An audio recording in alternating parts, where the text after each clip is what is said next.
What's going on, guys? My name is Trevor. Welcome back to the channel. The summer movie season and TV season is upon us, and today I'm sharing with you my most anticipated movies and TV shows by placing them on their proper tiers. We're in the middle of summer movie season. So many more movies and TV shows are going to start to come out. We're almost in the month of June, so I'm letting you know movies and shows I'm most looking forward to based on these tiers we're about to get into. Let me know what movies and shows you're most excited for down below in the comment section. Hit that like button, subscribe button, notification bell. What's up with these tiers? And starting out with our tiers, we have Can't Wait. I cannot wait for this movie or show to come out. It's the top tier, the best of the best. We have Hyped, which means I'm still pretty hyped for the show. We have Kinda Excited, I have some reservations. I don't know if I'm gonna be getting to that one. And then we have Skip It. A couple will go into each of these tiers. Let's start out with two movies that actually have come out this weekend that I have not got a chance to see just yet. The first one is Garfield, and Garfield is going to go in the Skip It tier. I have seen no marketing for this movie, and it's by no surprise this movie's not doing great at the box office. This seemed like one that should have gone to streaming, straight to streaming, so Garfield going in the Skip It tier. The other one is Furiosa. Now, I am trying to go and see Furiosa. I just watched Mad Max Fury Road for the very first time the other day, so I'm pretty excited for Furiosa.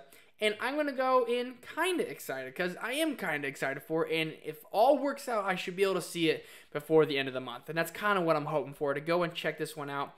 Maybe even go after the time I'm done filming this video. And Furiosa is not doing too good at the box office so far either, so I'm definitely trying to go and support this movie, support the movies, keep the movies going, but it looks pretty good. I heard Anya Taylor-Joy is fantastic. I heard Chris Hemsworth is the standout throughout this movie, so if all else fails, I guess I'll have to wait the streaming, but I'm really, really hoping I can go and check this one out, so I am kind of excited for it. Then we have Despicable Me 4. It's going to go in the tier, so why do these movies keep coming out? I know why, because they almost always gross $1 billion. I think Despicable Me 3 did like 900 something million, which is absolutely insane. So it only makes sense we have Despicable Me 4. Minions! I might skip it. I might watch it because I've seen all the other Despicable Me, so I'll probably end up checking this one out as well. Then we have Blink Twice. Zoe Kravitz's directorial debut starring Channing Tatum. It gives extreme Get Out vibes. I'm going in the hyped tier. This comes out in August, and August is notoriously not a great month for movies, but I think Blink Twice can almost be the best movie of that month besides one other one we're going to get to on this list. It looks creepy. It looks, again, like that Get Out vibes. The trailer always opens up with Channing Tatum saying, everyone's dead. So that right there just kind of has me hooked. I love Channing Tatum. I love the resurgence in his career that we're getting. Zoe Kravitz's directorial debut. I live for directorial debuts, so I'm really hyped for it. Really hyped. Then we have The Acolyte, our first show on this list. And The Acolyte, I'm going to go in kind of excited because I liked Ahsoka more than most people. Did I like the finale? Not really. Like most people. So Star Wars isn't all that hot right now, especially for most people. And The Acolyte, I think, could win a lot of us over, but I think it also could not win a lot of us over. This takes place a long time before The Phantom Menace, so I'm kind of excited for that. And this comes out, I think, in the matter of like a week or so. I'm kind of excited. Do I plan on just going all in and just loving the show? No. Have some reservations because it's Star Wars on Disney+. Nothing is all that great on Star Wars on Disney+, but I'm kind of excited to see what this one brings to the table. More Jedi. We have a Wookiee Jedi. I'm here for that, so I'm kind of excited. Then we have The Boys Season 4. Can't wait. The Boys is one of my favorite shows of all time. Season 4, Amazon Prime, does not promote their shows. We don't really know anything about this season, what it's going to be about. But The Boys Season 4, I just have a feeling is going to be everything and more we could have wanted. I think it could be the best season of The Boys so far, and it looks like we're hopefully going to be killing off a couple of these characters because at a point it's going to get redundant. So I think Butcher or Homelander, one of them, might not be making it out alive. Nonetheless, I think it's going to be insane like they always are, and I'm just really looking forward to these weekly releases. It's going to make the summer just fly by. So, The Boys, first movie in the Can't Wait tier. Then we have It Ends With Us. Now, this is from Colleen Hoover, very famous author. She writes all kinds of novels. My wife loves her books.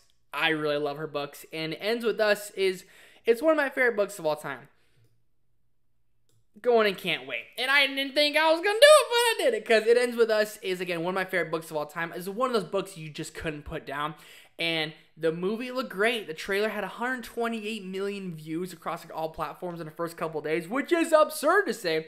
I think this one's even going to rake it in the box office. This comes out in August as well. August is looking like to be a sleeper month for the summer. I can't wait for this movie.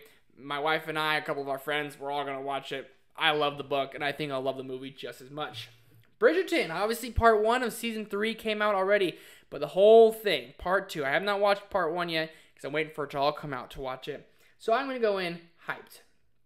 I love season 1. I have not even finished all the way through season 2, but I love the guy Anthony, and to see Penelope, Lady Whistledown herself, get the story that she so deserves and get Colin her love of her life, I'm hyped to see it. I really, really am.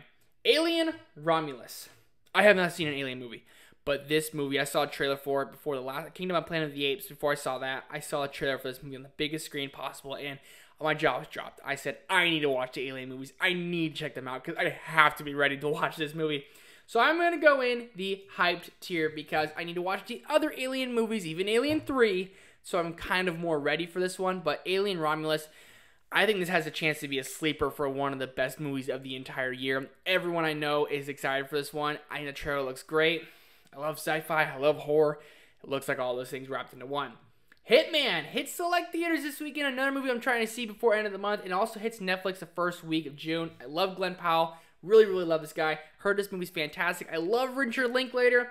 So I'm going to go on the hyped tier because I can wait because I technically could go see it right now in theaters, but I'm leaning more towards maybe waiting for Netflix. But Hitman, Glenn Powell, if you guys don't know what this movie's about, it's basically about an undercover FBI agent who portrays to be a hitman, and basically they arrest everyone who hires him to be a hitman. So it was heard it's funny, I heard it's action-packed, I heard it's like romantic and sexy and all these different things. Richard Linklater, School of Rock, Dazed and Confused, Glenn Powell, one of my favorite working actors today. I love it. I'm excited for it, and I really can't wait to check this one out. Another one I might try to go see in theaters very, very soon. Then we have Borderlands. No lie. Kind of excited for this one. I saw a trailer before. My wife said, that looks absolutely terrible. I said, that looks pretty freaking cool if you ask me. I like these different types of movies based off video games. I like that we're getting more video game projects brought up. I don't know how well this one will do at the box office. I don't know. I've never played a Borderlands game. But the movie looked good. It looked like Suicide Squad vibes. They gave me James Gunn, Guardians of the Galaxy vibes. And like I'm just on board with stuff like that. And I think it's going to be fun. Kevin Hart, Cate Blanchett, you have a great cast in there. The visuals look good. I think it's going to be a fun, action-packed summer movie. Borderlands. I'm kind of excited for it. And we have In a Violent Nature, which if you don't know what this one's about, this is actually following the killer the entire movie. Not following people getting killed, you're following the killer. I heard this has one of the gnarliest, most brutal kills in any horror movie ever. That being said, I'm probably going to skip this one because I don't really have an interest in watching where the killer is doing because it takes away all attention. The point of these slasher scary movies is to not be aware of what happens or where the killer is going to be. But following the killer around the whole time, I heard it's him just walking and walking and walking. Very interesting concept. I might watch it one day, but as of right now, I'm going to skip it. A Quiet Place Day 1. Can't freaking wait for it. A Quiet Place Day 1, I think, is going to be a sleeper for one of the best movies of the entire year. Definitely one of the best of the summer. I love the first two Quiet Place movies. So to see how it all began with Lupita Nyong'o and Joseph Quinn, obviously, they probably aren't going to make it out alive. It's going to be insane to watch all the hectic and how everything really goes down and happens. A Quiet Place Part 2, obviously how the movie opens, and then you get to see like they're at the baseball game, then the world kind of starts crashing down and burning. This whole movie's about that. About the day one. About basically the world coming to an end. I can't wait to see it. I can't wait. Inside Out Part 2. Can't wait. Tier. I haven't gone on the Pixar's Lost its Sauce streak. The only one I didn't love recently was Soul. I need to rewatch it.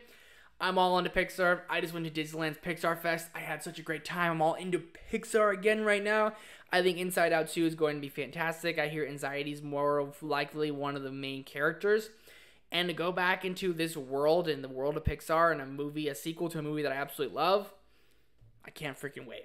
House of Dragon Season 2. We're on a positive note right here. Can't wait. House of Dragon Season 1 is one of the greatest seasons of TV I've seen in a long, long time. Season 2, I think, is going to be that much better. How Season 1 ended, you know it's going to be all-out war. Your team green or black. If you're team green, I mean, just see yourself out the door because you can't be team green. House of Dragon Season 2, I mean, I hope we don't lose my boy Damon. He can keep his tongue, but we might. We might. Deadpool and Wolverine. I'm putting this in the top of can't wait because if I couldn't watch any other, there we go. If I can't watch any other movie or show this summer, I could only watch Deadpool and Wolverine. I would watch Deadpool and Wolverine. I think this saves movies this year. I think this is the biggest billion-dollar movie of the entire year. I'm thinking 1 to 1.5 billion, hands down, guaranteed. Deadpool and Wolverine, I think, saves the MCU. Like everyone says it's lost. I don't really necessarily think it's lost, but I think this is the biggest win we have for the MCU, and I think we're getting a bunch of returning characters back, different variants of them. Iron Man, Captain America, I think they're all coming back for Secret Wars, and I think they have a lot of hidden secrets. I think it's going to be Cameo Fest, and I'm gassed for it. I can't wait. Most anticipated movie or show of the entire summer. Bad Boys, Ride or Die. They've been promoting this movie a lot. I'm going to skip it. No, I watched the first 2 Bad Boys movies. Don't remember if I even watched the third one. Probably not going to see the fourth one. Maybe it'll do well at the box office. Maybe it won't. I think I'm going to skip it. Bike Riders. I'm kind of excited for this one. Now, the more I think about it, I'm like, okay, I'm excited. It has a good cast. But there's just no promotion for this movie. And that's the only thing that I'm like kind of worries me. I love Austin Butler. I love Tom Hardy. I love Jodie Comer. I love Mike Fife. So I'll probably love it. But as of right now, I'm just kind of excited. The Bear, Season 3. I'm working my way for my 3rd rewatch of The Bear right now. I can't wait. This is a top 3 favorite show of all time for me. The first season is fantastic. I think the second season is even better. I think the third season could be even better. I can't wait to see what happens with Carmy, with Richie, with Claire and Carmy, and Sydney. I think there's so much drama and things to unfold. I'm just so on board with it. Twisters, another Glenn Powell movie. It's going in the hype tier. Every time I see this trailer, man, I'm just like, that screams summer fun to me, and that's why I'm hyped for it. I love Glenn Powell. I have not seen the first Twisters, but I love disaster movies, so I'm here for it. We got twins! When he yells out, you know, if you can feel it, chase it! I'm down. I really, really am. Maxine! 3rd movie in Ty West X trilogy. I'm kind of excited. Like, I kind of am right there because I enjoyed X. Did not really like Pearl. I think Maxine has a chance to be the best one. The trailer really kind of proved that it probably will be the best one. It goes full slasher mode. Now in Hollywood, Mia Goth getting chased down by this killer. I like X enough. Pearl, not my favorite. But Maxine, I think, could be the best of the trilogy. And finally, we have Cuckoo. Or Cuckoo. I think it's Cuckoo. And Cuckoo, I'm going to go in kind of excited. I love a good horror movie. This one looks creepy as all hell. This premiered at all those film festivals back the last couple months, and everyone who saw it said it was actually pretty good. When I see the trailers for this one, I get freaked out. When she's riding her bike with her headphones on, that person's chasing her behind. Brilliantly shot, brilliantly done, and that's going to do it for most anticipated movies and TV shows for summer 2024. Lots of things to watch. I'm excited for all of it. Let me know what movies and shows you're most excited for down below in the comment section. Hit that like button, subscribe button, notification bell. Thank you guys for watching and for being here, and I'll see you in the next one.